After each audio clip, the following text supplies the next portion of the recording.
This is a poem that I wrote this semester, but it's been sort of brewing for a long time.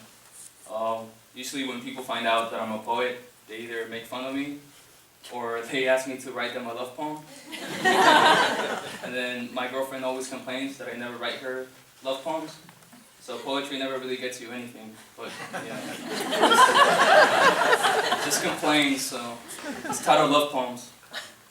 The problem with writing love poems is that I'm always needing to write another kind of poem.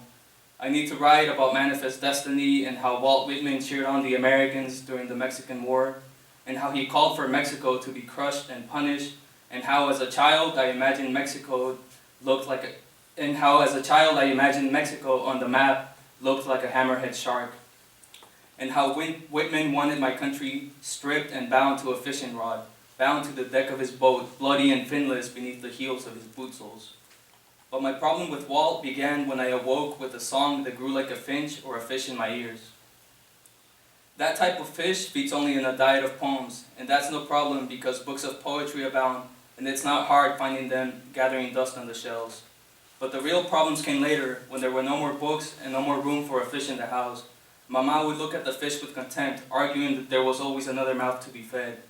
I remember when I fell in love and we were both dying of hunger, I because of love and the fish because of lack of a book of poems. The fish used to say no problem since he had forgotten how to eat anyway. I remember when the fish disappeared, either because he died of hunger or because he had turned himself into a book of love poems. Yeah. The problem with poets is they are always turning themselves into fish at the first sight of a beautiful woman. You can find them on bedroom floors flapping and grasping for water, flashing and glistening in grease, gills glaring red at the bottom of a pan, or mounted by the tail in the fence on a wall.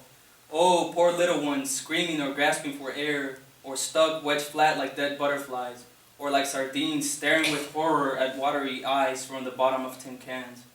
My poem too will end up on a bedroom floor crumpled, and it will be as if I handed her all my flowers and trees and sand dunes and boats and scarves and parrots and the revolution and Fidel's beard and beret and every childhood drawing I've made of hammerhead sharks and crocodiles and music and clouds and reefs and seahorses and every creature that roams the sea and is caught at the end of a fish hook.